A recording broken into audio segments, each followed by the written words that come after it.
A person stands at a wooden podium on a stage under a tent structure. 4 other people sit in chairs behind them. An American flag and a large screen are visible. The stage backdrop lists various government departments and agencies. The Lewis and Clark expedition on Native Americans overall.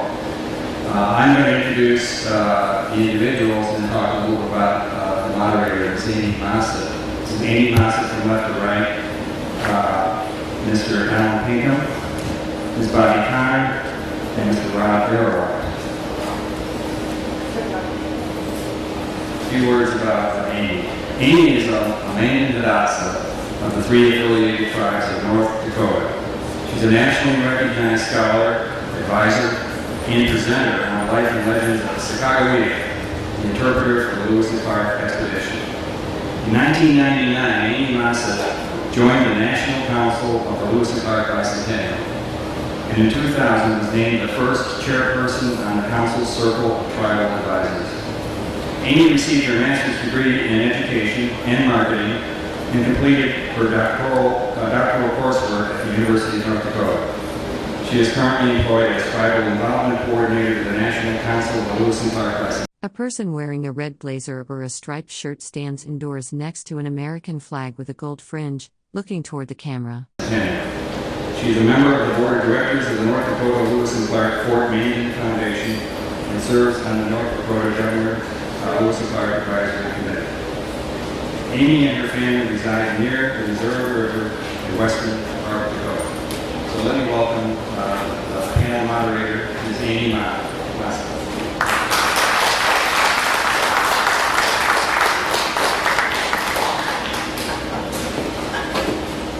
Thank you, Tom. It's great to be here this morning. And we have a splendid meeting. A person in a red and black striped jacket speaks into a microphone at a wooden podium. Behind them is a large display screen showing a landscape image with text reading Bice. And here on both sides of the river, and I would like to thank the organizers of this event, Mr. Dale Chapman, the executive director of the Illinois Lewis and Clark Bicentennial Commission, and Greg Kitcher from the Shawnee Nation of Oklahoma for all of the work that you have done to bring tribes into this commemoration at this point along the trail in a very meaningful, significant, and historically appropriate and accurate way. And this is the homelands of the Shawnee, we are now in the homelands here on the lower Missouri in the areas that tribes were removed from following the Lewis and Clark expedition. And so bringing tribes back into the signature events on the lower Missouri has been quite a challenge, but we've got some tremendous people who are making all of that possible. As we Native American people became involved years ago in this planning, in the planning of the 3-year commemoration of the Lewis and Clark expedition, we were continually presented with ideas, conversation, discussions, symposia, presentations focusing on Jefferson's vision, the discoveries of Meriwether Lewis and William Clark, the exploration, and the settling of the West. The West, however, was not an untamed, unknown frontier. It was our home.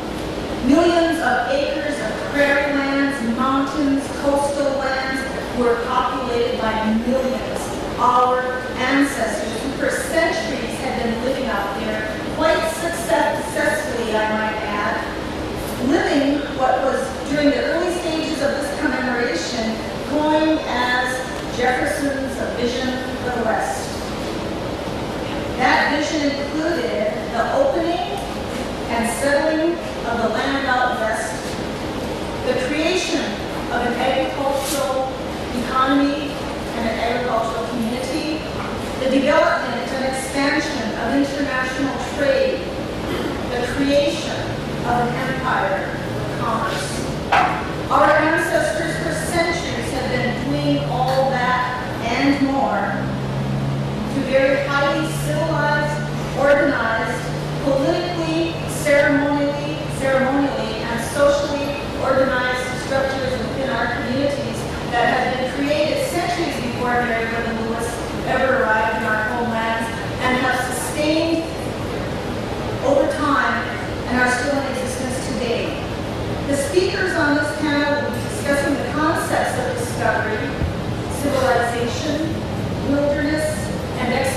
person in a red jacket stands at a wooden podium with an institutional seal, speaking into a microphone. The setting appears to be an indoor venue with blue paneling visible in the background. First by Alan Pinkham. Alan will be followed by Bobby Connor, who will discuss the long-time existence of tribes along the trail and their encounters with the expedition and subsequent opening of our homelands for American incursion, with the subsequent unsettling of the West. Rod Arrowhite will discuss consequences of the Lewis and Clark expedition and the disastrous impact the expedition had on the removal and dispossession of tribes along this trail. That which has created monumental challenges that our tribal leaders still face today. Monumental challenges including recognition, an issue that tribes are having a tremendous time with today, including the tribe from which Sagagalia was born into, the Lemhi Shoshone. I would now like to introduce all of the panelists at this time, and after all of the panelists will all speak, when all three speakers are finished, we will then have a period of time for questions and answers. Our first panelist is Alan Pinkham. Alan is a member of the Nez Perce tribes, and he resides here. Two people sit on folding chairs in front of an American flag. The person on the left wears a white hat, light blue shirt, and beaded vest. The person on the right wears a white short-sleeved shirt and holds papers. Alan Pinkham has served as the leader of and for his Nez Perce people for most of his life. He is a former tribal council chairman of the Nez Perce tribe. He served 9 years on their executive tribal council. 5 of those years he served as the chairman. He served 4 years as chairman of the Columbia River Tribes Indian Fisheries Organization, which works for the protection and the A person wearing sunglasses and a white cowboy hat sits in a chair, dressed in a light blue short-sleeved shirt and a brown and tan patterned vest. They are indoors against a plain light-colored background. Restoration of salmon in the Columbia rivers. Alan Pinkham was president of the affiliated tribes of the Northwest. He served 1 term as vice president of the National Congress of American Indians. Alan Pinkham is a veteran of the United States Marine Corps. He spent 1957 in Okinawa. In his earlier years, he worked as a firefighter out in the West and in the Northwest. He narrowly escaped death by fire 3 times on the Yakima Indian Reservation. Alan spent 8 years working with the United States Forest Service. For 3 years, he was the tribal liaison of the National Council of the Lewis and Clark Bicentennial. He is one of the co-founders of our Circle of Tribal Advisors, which currently is comprised of 40 representatives from across the trail, actually from coast to coast, representing most of the tribes that Lewis and Clark encountered during the 1803 to 1806 trek through our homelands. Alan is currently a member of the board of directors of the National Council of the Lewis and Clark Bicentennial, and he is our chairman of the Circle of Tribal Advisors. Alan Pinkham is the author of a book about his people and their homelands, and is entitled Salmon and His People. He is currently working on his 2nd book and is contributing a chapter into the Elvin Josephine Lewis and Clark from a Native American Perspective book project. Alan retired from his position with the tribe in 2002, and he travels along the Lewis and Clark Trail. He has 10 grandchildren. Bobby Connor is Cayuse, Umatilla, and Nez Perce. She is the director of the Tomaslet Cultural Institute, which is owned and operated by the Confederated Tribes of Umatilla near Pendleton, Oregon. Tomaslet Institute is a 45,000 square foot world-class museum and visitor center whose mission is to present accurate history of their tribe, the Cayuse, Umatilla, and the Walla Walla, and to perpetuate cultural knowledge of these 3 tribes, and also to contribute to their tribal economy. Tomaslet exhibits depict the tribe's history, including their encounters with the Lewis and Clark expedition and the Oregon Trail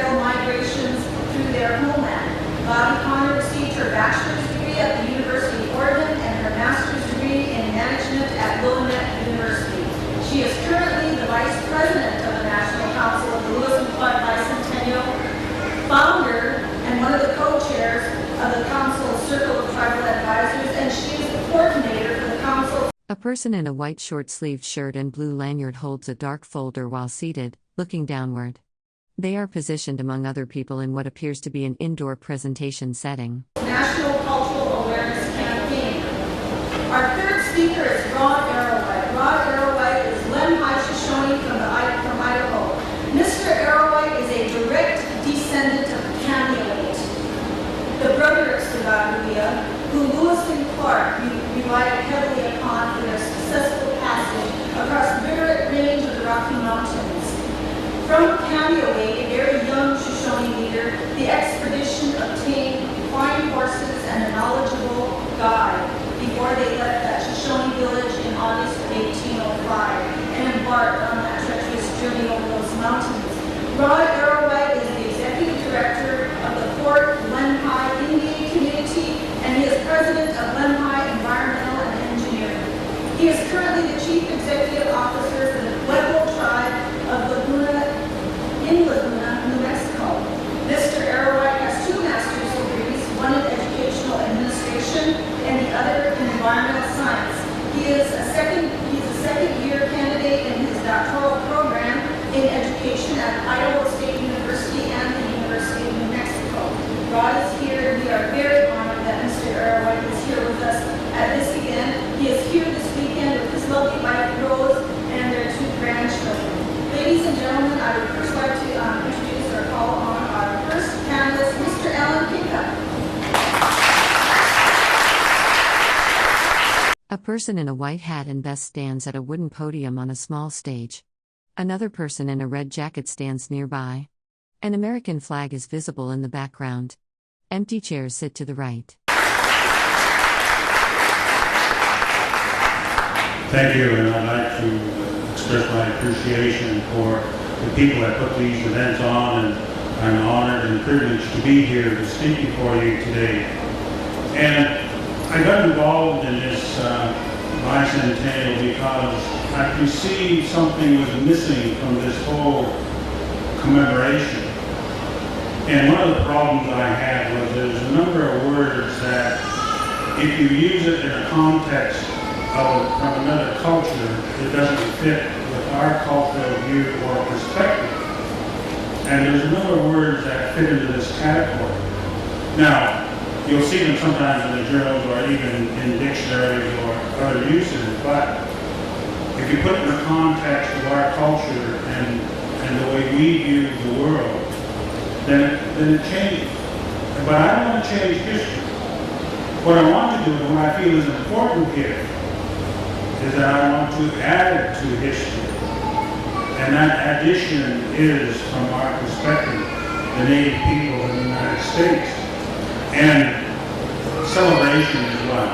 I've heard it used a number of times, and if you look at the bylaws and the operation of the National Lewis Clark Bicentennial Council, we use commemoration instead of celebration because I felt that there's a certain perspective that celebration projects, and that's, we're joyful for something that's occurring. Well, for Indian people, it was a joyful event when we see Lewis and Clark to a certain extent, but then things started to change. In those changing times, my people predicted that would happen to us. And so we changed celebration to commemoration, and I think that's a little more fitting and acclaiming the contributions of what the Native peoples contributed to the development of this country. And I think that's very important. So when we use commemoration, I think it's more fitting when it's viewed. A person wearing glasses, a white cowboy hat, and a brown vest speaks at a wooden podium with a circular seal. They are indoors with blue screens visible in the background. From the perspective of Nez Perce, Shoshone, Mandan, Umatilla, Sioux, any other tribes that had encounters, in the first encounters with the non-Indian people. So this is also reflected in the 1492. We objected to the 1492 celebration. It's unfortunate that happened, but I didn't want to see that occur with the Lewis and Clark Bicentennial because I think now is a time to educate people. And if that means redefining or adding to the definition of words, then I feel that needs to be done. So we use commemoration instead of celebration when we interact with tribes. Another one is the core of discovery or exploration. You know, in that context, you know, it may be well and fitting for a certain culture to say, yes, I discovered. But at the same time, the Nez Perce people discovered Lewis and Clark. Because we were in Fort Mandan in 1804. And why were we that many thousands of miles away from our homeland 200 years ago? Because we wanted to find out what the heck was going on. That's why we were that far away from our homeland. And so we were exploring it, discovering who are these new kinds of people that came to our island. And we call this whole United States an island. So we want to know what's going on. So how can a different kind of people live east of our territory on the east coast, east of the Mississippi River? How could they live there for 300 years without us knowing about it? So we discovered Lewis and Clark way before they knew that we were even near the Rocky Mountains. You know, so those are the kinds of things that we need to add to. Not particularly change, but we need to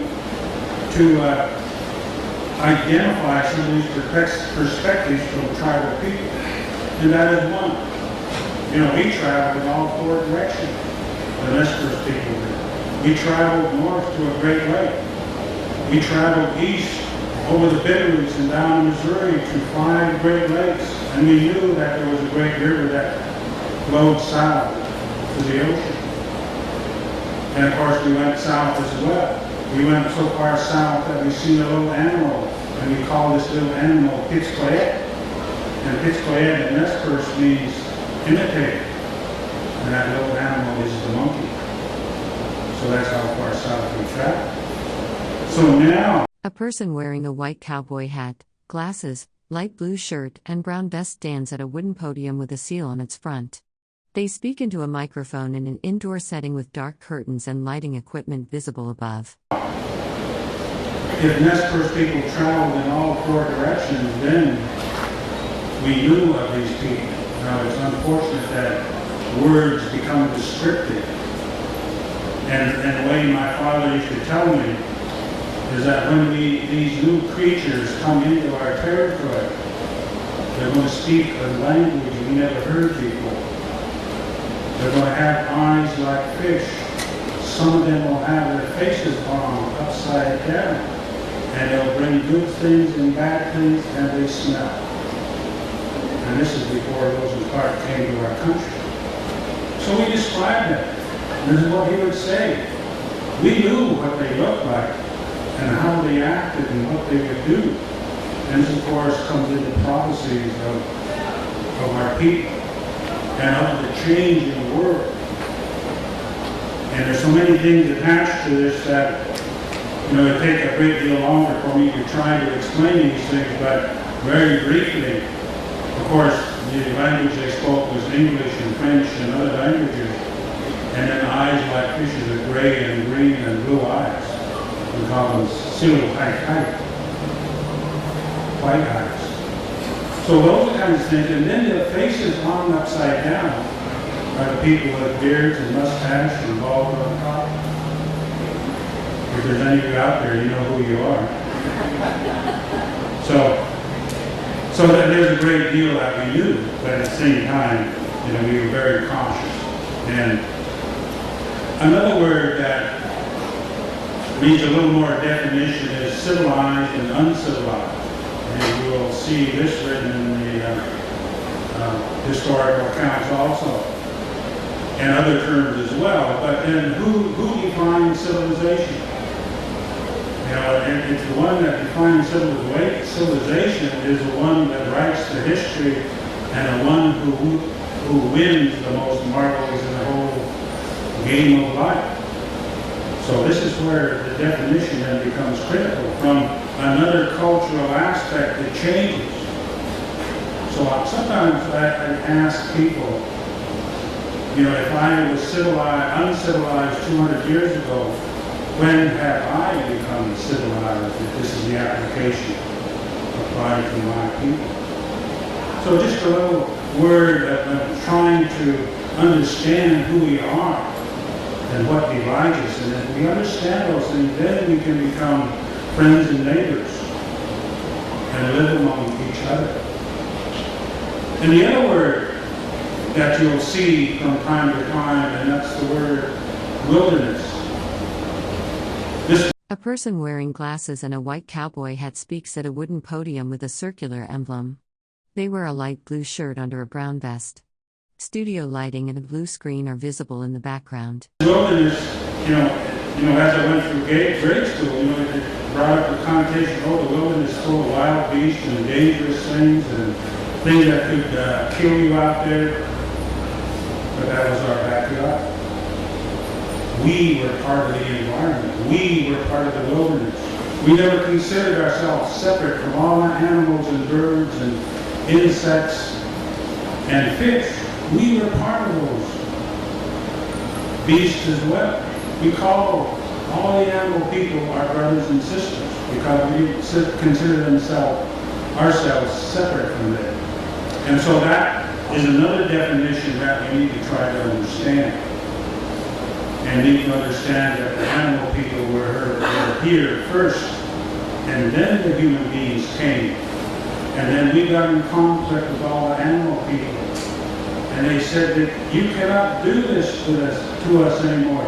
You're eating us and you're using our hide and our bones for tools and clothing. If you keep doing that, we won't talk to you anymore. So when the human beings continued this practice, then the animals said, well, let's sit down and talk this over. And so the agreement between the human beings and the animal people is that the animal people will become mute because they talk to everybody. They could understand each other, and we could understand all the animal people. But then when we abused them, then they said, we will not talk to you anymore. They became mute, and that's the way they are today. So we agreed in turn. If we use you, then we will talk for you among the human beings, because you cannot talk among the human beings yourself. So that's the way it is today. So I thank you for listening. I appreciate your attention. Thank you very much.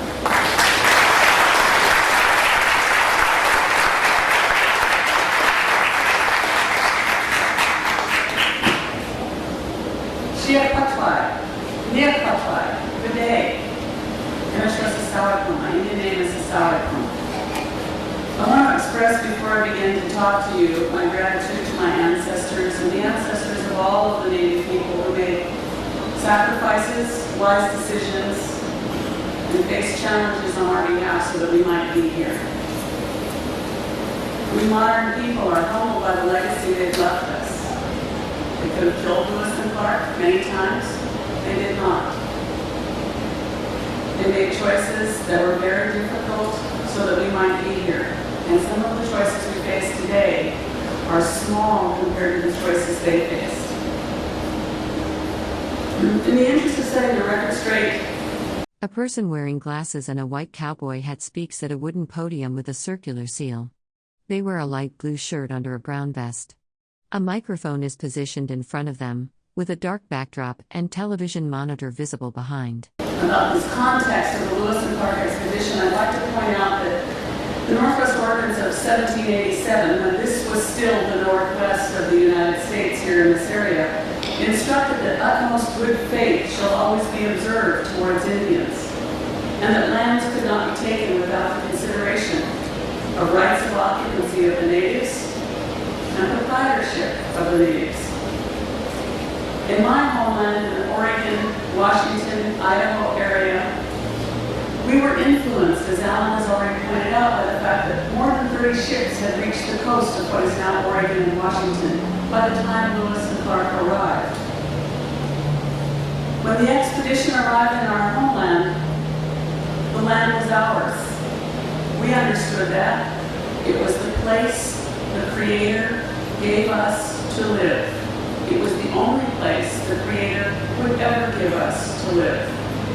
still the place the Creator gave us to live. It is our home, not a wilderness, as Alan said. It was not part of the United States when they came there. Russians, Spanish, British, and French were interested in our neck of the woods, and they sought control over the economics of our region. And the expedition came to help establish that route. When Lewis and Clark came to our homeland, we were regarded by President Jefferson as nations. We are still nations today. This story was, is, and always will be about land. It will always be a story about land. While wars are fought over religion and philosophy and control of economics, but ultimately it's about land. Our homeland, as Alan pointed out, is not an unoccupied frontier, words we don't have in our indigenous languages. When they left North Dakota and came to what is now the Columbia River Plateau, they encountered the most populous area they had reached. When they reached the Nez Perce villages coming down the Snake River to the mid-Columbia to where our people were camped, many villagers, many lodges, many of those villages, one right after another, drying thousands of pounds of fish. They had not been in such a populated area since they left Fort Mandan. And at the time, Fort Mandan, or the Mandan villages near Fort Mandan, were more populated than St. Louis. When they came to our homeland, we had law, we had philosophy, we had a variety of forms of architecture. A person wearing a white cowboy hat, glasses, light blue shirt, and brown vest stands at a wooden podium with a circular seal. They speak into a microphone in an indoor setting with dark background and blue monitor visible. We lived in were completely dependent on easily renewable resources. We were mobile. We had alliances with nations near us and far from us. We had reciprocity agreements in our transportation routes. We were not heathens, squaw drudges, thieves, savages, or even chiefs.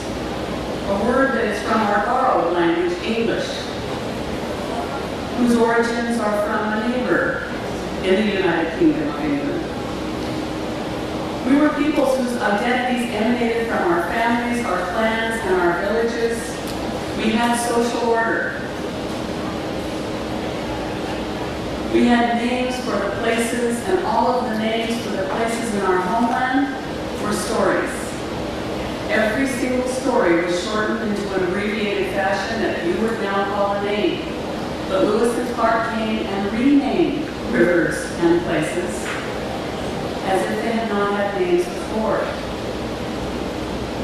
One of the unfortunate parts of the Lewis and Clark journals, but also fortunate, is that they tried very hard to write native words. Sometimes they came very, very close to the actual pronunciation. Sometimes they came close to the names that people called themselves. Sometimes not. In my homeland, the Walulapum called themselves Walulapum. Lewis and Clark called it Walla Walla. Walla Walla is the place. And Katie has, from Circle Tribal Advisors, has one of our homeland heritage corridor maps that you're welcome to take to see the native place names in our homeland compared to the names that Lewis and Clark gave them. Lewis and Clark, when they came to our homeland, were, for a variety of reasons, not considered very able. Many modern Americans read the journals and marvel at the accomplishments of Lewis and Clark, but our people thought they were living precariously where they didn't belong. On one of our first meetings with them, they bought 40 dogs to consume. They were afraid of the fish. Clark remarked that he enjoyed the boiled fish cooked for him by a man. We point that out to all the men at home. The boiled fish was cooked by a heated rock in a tightly woven, watertight basket, and it was tasty. One of our leaders served him roasted mullet or a sucker fish. It was a white meat fish, and it was tasty.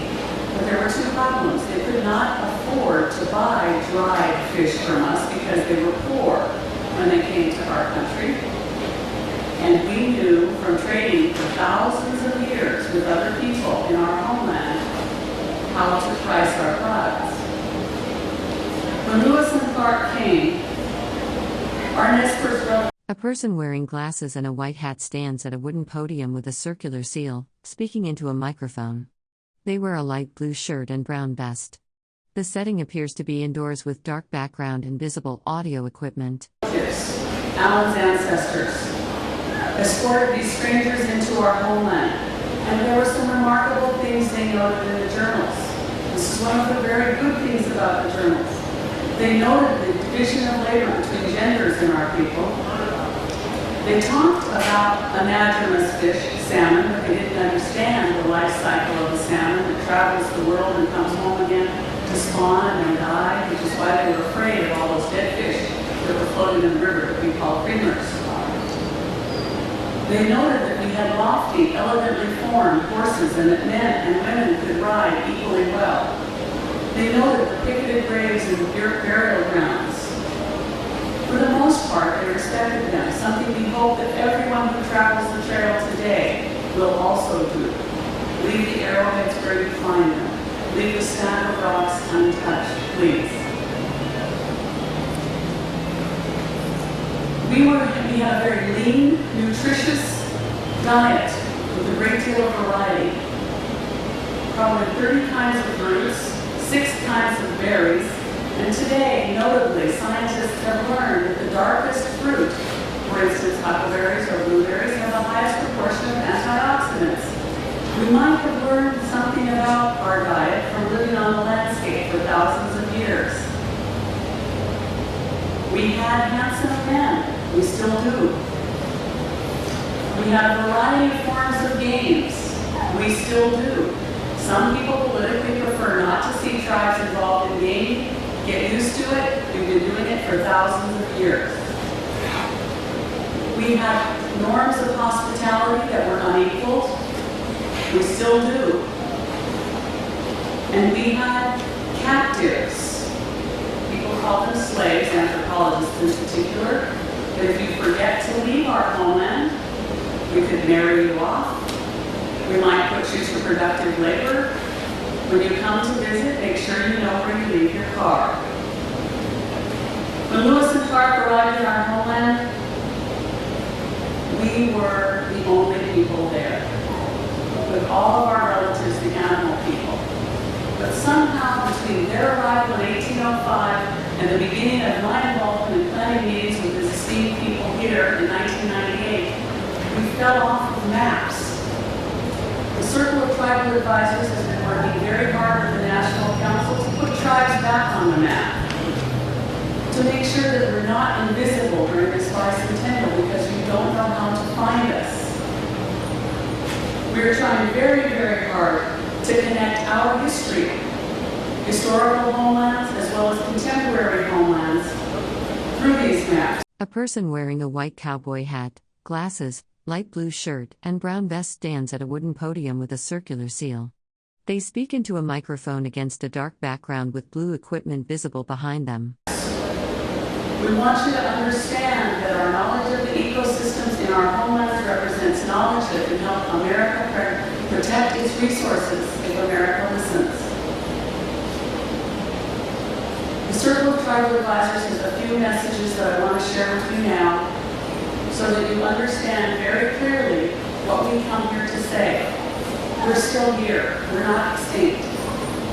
We may live somewhere else, but you can still come visit us today. And if you'd like to come visit us, the Circle of Tribal Advisors has prepared a directory to help you travel the trail and visit Indian country. And Katie has those directories, and she'll be handing those out as well. We want you to know that this is still a story about the land. And since it is now our mutual homeland, we have to all take good care of it, including the water that gives all things life. We want to remind you, as Alan has, that this is not a celebration for us, but a commemoration. We want you to be respectful as you travel through not only our homelands today, but the homelands of our people for thousands of years. And we want this country to recognize the contributions that American Indians have made, not only in the form of our land and our knowledge, and all of the species of plants and animals and fish that we have contributed to your diet, but we want the nation to recognize the contributions made from our philosophy and our religion and our laws.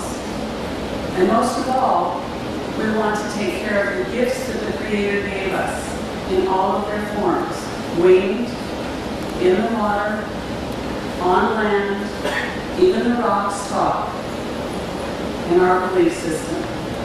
We hope that when you come to visit Indian country, you can think about these things and hear the stories in the place where the stories began. When Lewis and Clark traveled our landscape, we were not the backdrop to the story. The plants and animals were not the backdrop to the story. We are the story that Lewis and Clark traveled through. Thank you.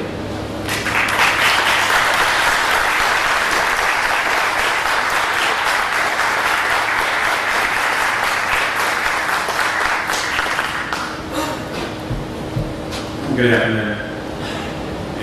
Kind of after listening to the previous speakers speak this afternoon, we were kind of like to thank the folks that made in mind of living here, those who are community college, and Amy particularly. As Amy said earlier, don't let them match Shoshone. This is tribe society here, we're a tribe. We're from Idaho, central Idaho. A person wearing glasses, a white cowboy hat, and a brown vest stands at a wooden podium with a circular seal. They speak into a microphone indoors, with dark curtains and a blue screen visible in the background. We are called by our ally tribes the Sand people. The headwaters of the Columbia River. It's a further sustain and scale of the Pacific Ocean into the Sand country. You know, I heard a couple of speakers speak yesterday about Sacagawea, or Sacagawea, or Sacagawea, the Lamai Sacagawea. The Lamai, very frankly, they're very fond of her contribution to America. Helping assist and guide the court's government, partaking in this event, we call it the court's government. The role she played as a mother, as a friend, I think demonstrates truly the most touching humanistic side of motherhood as well as friendship. The coin that was presented in the resemblance of Sacagawea. I was there in D.C. when that happened with First Lady Hillary and Bill Clinton. You know, it was a special moment for the Lamai people to have our grandmother to be honored in that fashion. Her resemblance on a U.S. coin. As I grew up in Lamai County, we're talking the birthplace of Sacagawea, the birthplace of the Lamai people for over 12,000 years, long before the time of Christ.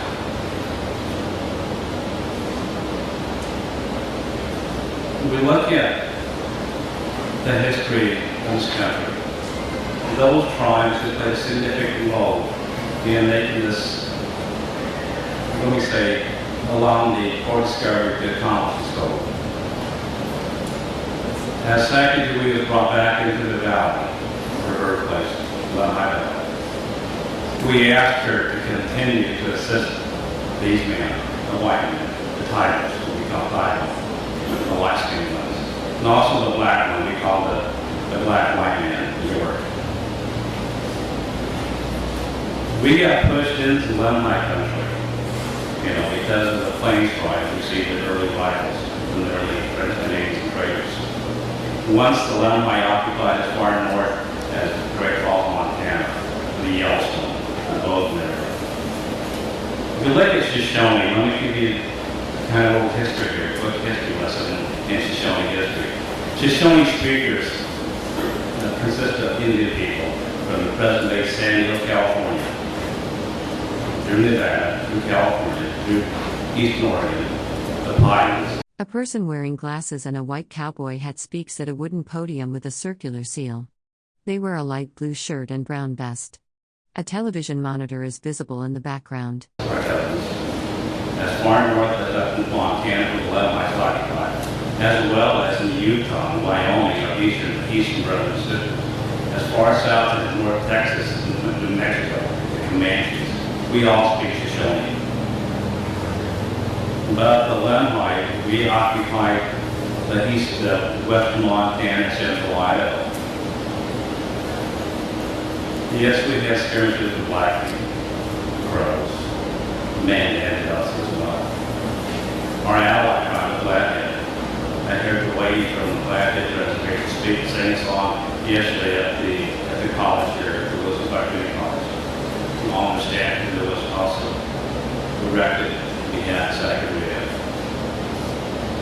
Growing up in Salmon in 1955, born in 1955 in Lamanite County, half my people spoke Salish languages.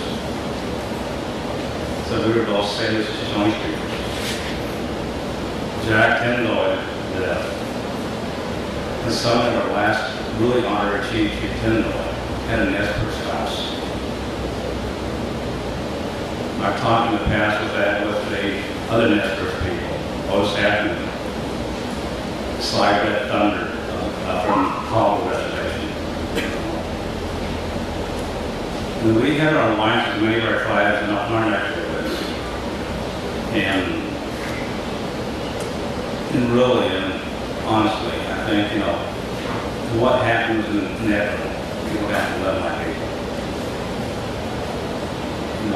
Let me remind you that contribution of Sacagawea, to me and White, as well as the guy who told me, we hold on, go close to our hearts. We are very ecstatic of the contribution. A little piece of history they carved out themselves as well my people. But what happened later is difficult to somebody accept. In 1867, Ulysses Grant, the great Civil War general, established a Lamanite Indian reservation by executive order. 100 by 100 square mile reservation in Lamanite Valley. In 1906, Teddy Roosevelt stripped the Lamanites their homelands. We were placed on Fort Hall Indian Reservation, another tribe, Shoshone-Bannock Reservation, a tribe that we shared the same language with. The same tribe we also fought periodically as it came into our headwaters into the Salmon River country. So, still today, the Lamanites are exiled within the Fort Hall Indian Reservation. We're a third-class Indian within the Fort Hall Reservation. Remember, this is A person wearing glasses and a white cowboy hat stands at a wooden podium with a circular emblem. They wear a light blue shirt and brown vest. Stage lighting and equipment are visible in the background. the same tribe. A couple of years ago, we recognized our tribesmen, Sacagawea, by U.S. currency. The same tribe that helped Fort Scott achieve its goals. The same tribe that provided was the tribe of Sacagawea, as well as the tribe of John Baptiste Arnaud. And our contribution to America is very tremendous. We're very fond and very proud. But to see what has happened to us is really difficult to accept today. Why did it happen to the Lamanite people? It's something we can't even answer among ourselves today. I look at the society here today. The majority of people in here are the dominant race, European Americans. Now, you guys must be here for a reason. You must follow and probably students of the Lewis Clark writers. And I have this in the past with a number of historians, Gary Moulton, Stephen Ambrose, who talked about the Lewis Clark involvement, the Bicentennial, what it means to Lamanite people. It's very difficult to like Mr. Pickens mentioned, this calls a celebration. Commemoration may be most appropriate. The Lamanite right now is like, we have never lost our Indianness. But the only way we're going to return to Lamanite Valley is to be restored as a tribe again. To have a congressional act return some land back to Lemhi. Lemhi County is still 94% federal land today, as you know. Their Lemhi County says Lemhi Medicine-ville. We're one of the Medicine-ville tribes. One slope at the Medicine-ville, Big Oak Craig, Wyoming, is a Lemhi slope. There's massive burial sites for our people. It goes back over 12,000 years in Lemhi County. That was bombed by the U.S. cavalry because it was viewed as a way of burial which was not non-Christian. So they blew up our burial grounds. And remember, this is the people's act that we were talking about. They gave so much to this country when its infancy. Provide the guide and gave the horse and gave the pig to the horse government. You know, this story is very similar to many tribes. Look at the people of Chief Joseph. They came to our valley, the Lemhi Valley, trying to get away from the cavalry. In the present day of Leavenworth, Idaho, and under the moonlight, the Lemhi paired up with the Lemhi. A person wearing a white cowboy hat, glasses, light blue shirt, and brown vest stands at a wooden podium with a circular seal. They speak into a microphone against a dark background with blue equipment visible. 160 horses in Leavenworth, Idaho. It's not any good history to us. The Bannock that were in that valley in Lemhi County basically were going to attack the fleeing Nez Perce Indians. But the Lemhi people, we provide 160 fresh horses to this group of people coming through our valley and trying to escape the cavalry. When I talked to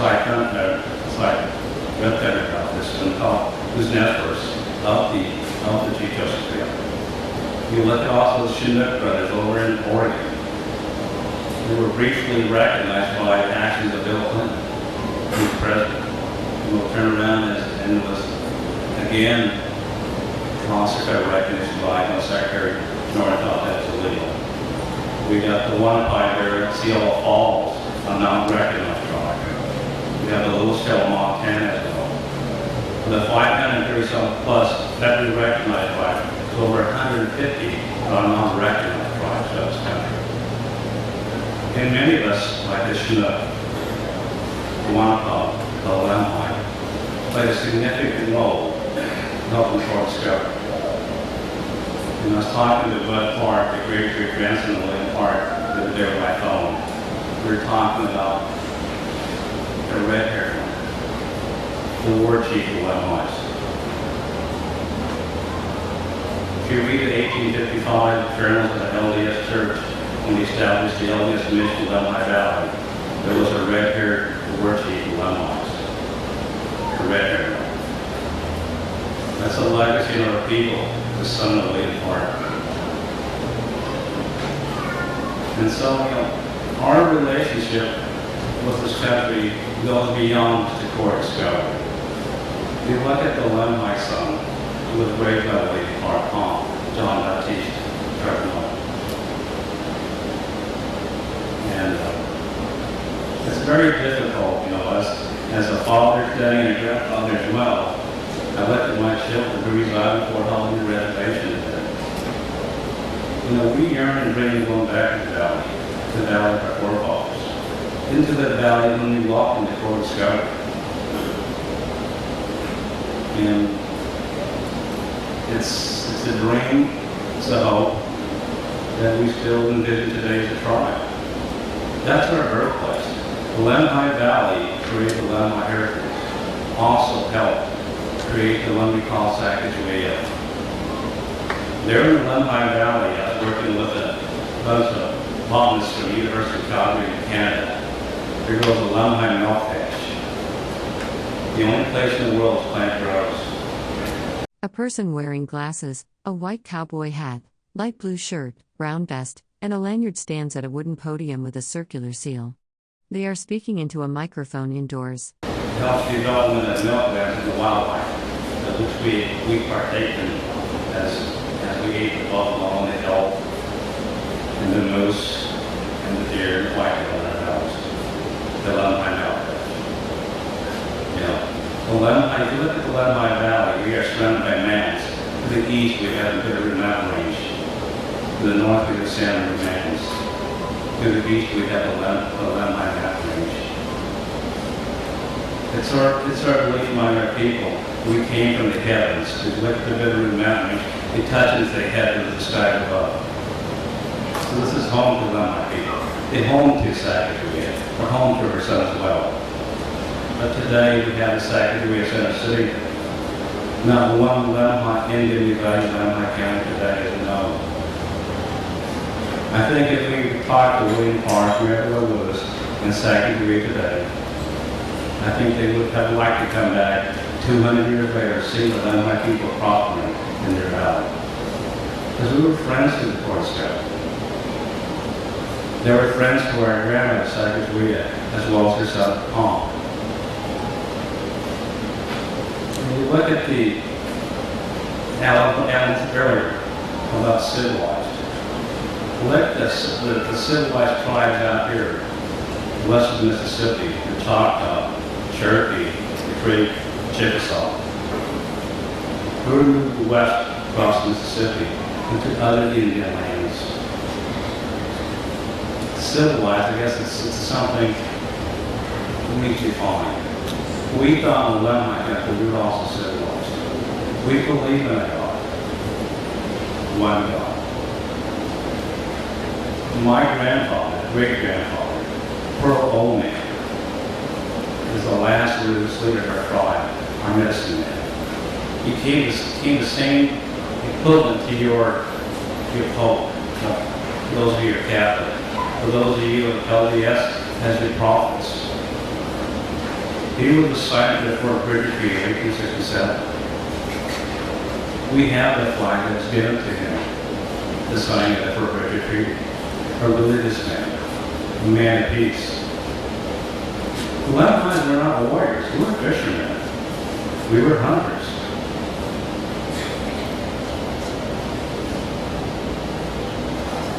And that's when you look at the Salish, the Eastern Shoshone, the Bannock, and the Piutes, our sister tribes. They refer to us as the salmon people. One, we eat the salmon, the salmon, the fall and sunrise. The winter is still what we call the winter salmon. A person wearing glasses, a white hat, a light blue shirt, and a brown vest stands at a wooden podium with a seal, speaking into a microphone. The indoor setting has dark drapes and equipment visible in the background. It's unfortunate that what's happened to many of the tribes that Lewis Clark met 200 years ago, what has happened to us today. We're exiled from our own homelands today. What's it going to take for us to return to our valley? Return the Indian people to their homelands. You know, I had the pleasure of growing up in Lemhi County first 18 years of my life. Growing up there, I remember seeing all these Lewis and Clark plaques, road maps, Lewis and Clark Trail, the birthplace of Sacagawea. Most recently saw the trail for in our valley for the Nez Perce people as they fled the cavalry on the way to Canada. And I came out here just the other day and saw again the same flags I grew up with, the plaques that resemble the Lewis and Clark Trail. The Lemhi people are proud of our contribution to America. We are proud of what the role Sacagawea played, the role her son played as well. And we are glad to participate in Bicentennial, but I wish it was in different conditions. And recently, we had the National Federation of Women Legislators support a resolution asking to return Lemhi lands back to Lemhi people, back to Lemhi County. And we're also asking the Lewis and Clark Senate Committee, which is headed up by Larry Craig, Senator Craig from Idaho, will also champion Senator Bill.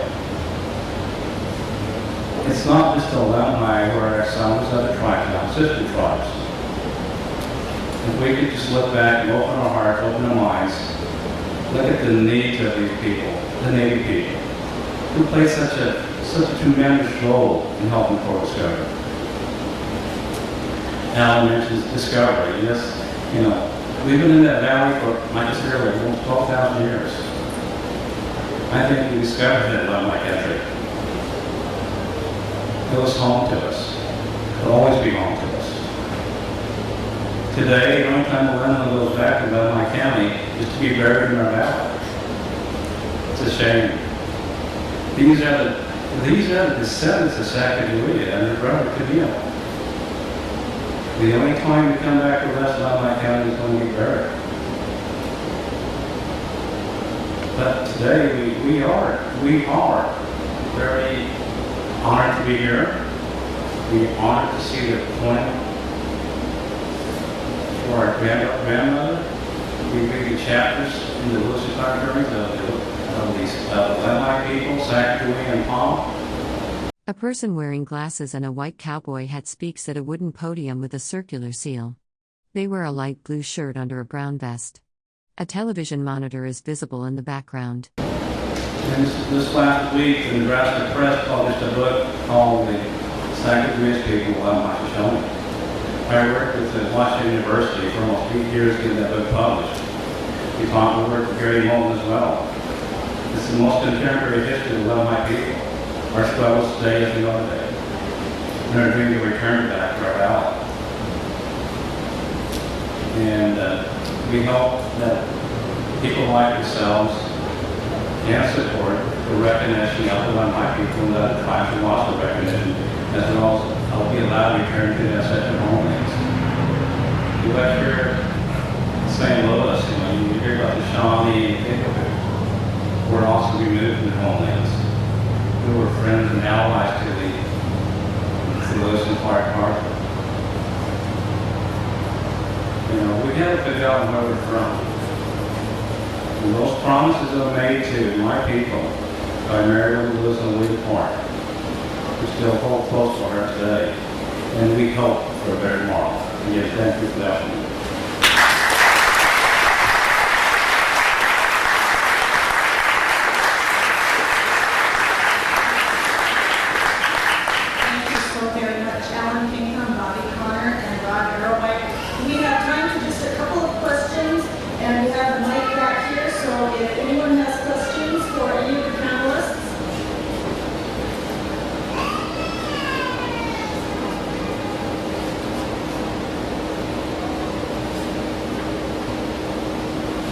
For your presentation.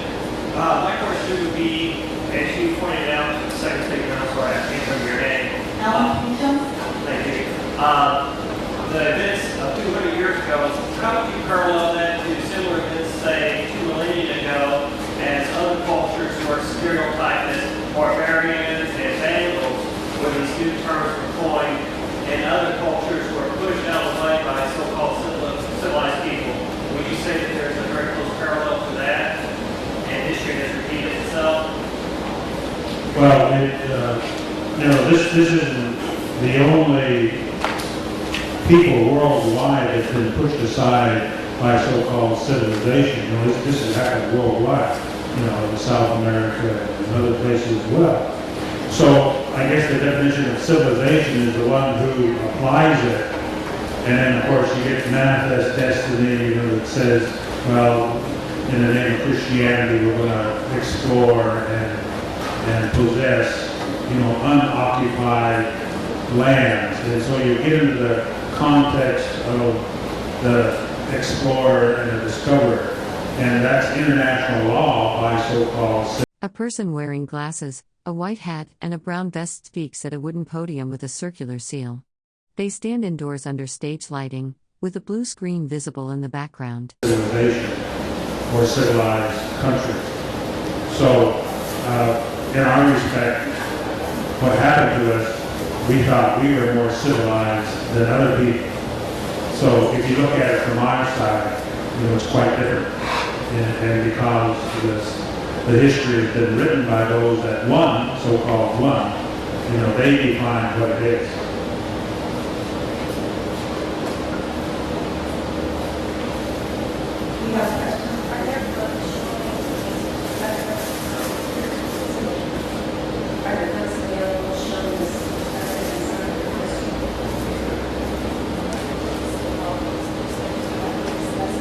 In books will be available next week. We'll bring a bunch of books up for the rededication of the William Clark Memorial. I'll be there for the investor.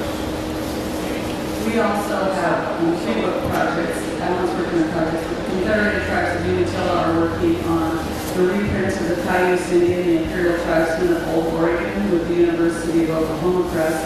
We're working on tribal history co-authored teams for each chapter by tribal elders, tribal staff, and scholars. And then we're working on a native place name atlas. So I think many tribes and Indian scholars are working on publishing material because so much that was written about us is limited in its perspective. Hopefully our book that I'm working on, Dr. Steve Evans, he's a retired historian, and we hope to have a book about Lewis Clark and Nez Perce specifically. The book will be just focused on that, and hopefully we'll find a publisher by next year to do that. Thank you. And just one final note on histories of Lewis and Clark among the Native Americans. You need to remember there are many books out there about our histories where our elders have been interviewed way back into the late 1800s, early 1900s, interviewed perhaps, but still written and interpreted from a non-Indian perspective. And remembering again that Lewis and Clark has never been a priority for our tribes. And so Lewis and Clark from a Native American perspective is a very new perspective that is being presented by scholars such as those that you see here today.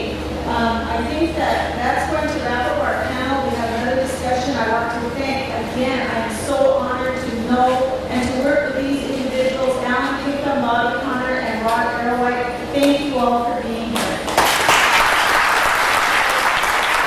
Thank you, Amy.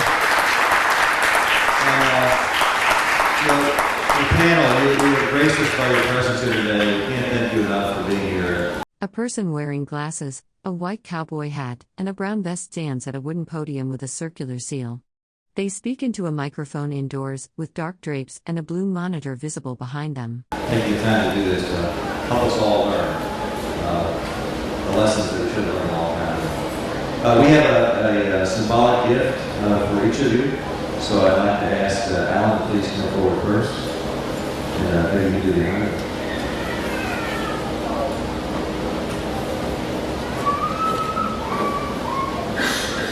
And Bobby.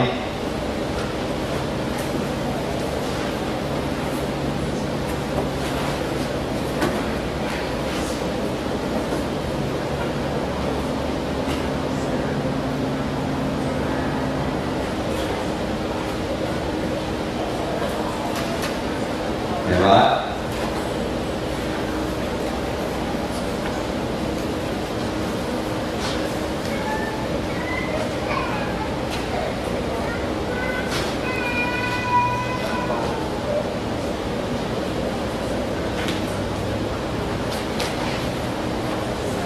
And Amy.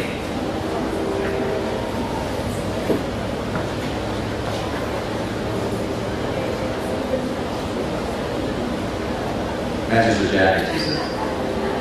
Let's give another round of applause.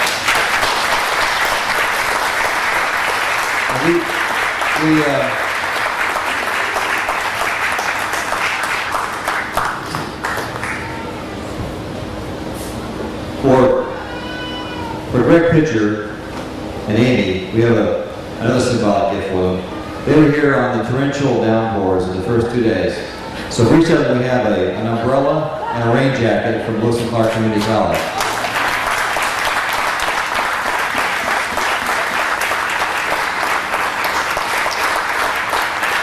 So the next time they come back to see us, they'll be dry. Thank you all for being here. Thank you so much. We cannot thank Dr. Dale Chapman enough. Your being tribal involvement here is an example that I hope we see with every signature event from here all the way out to the Pacific Coast and back to that final event in St. Louis in 2006. Thank you so very much.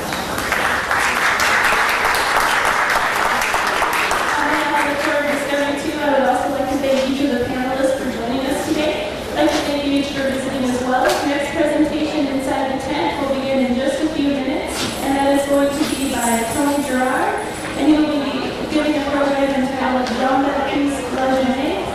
Clark's boatmen. So if that's something that's interesting to you, please stick around. There will be another program starting in just a moment.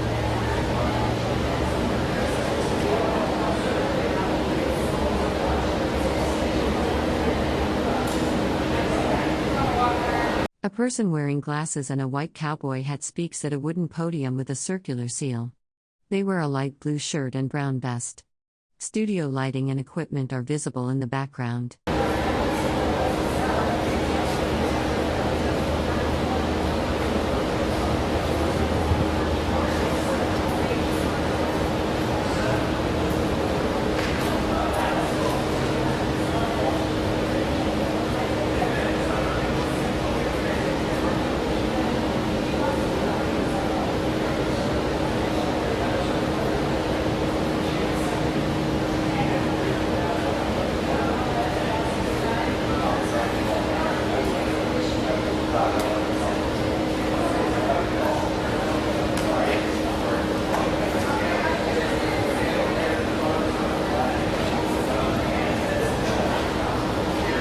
Good afternoon, everyone, and welcome to the Core Discovery Tour.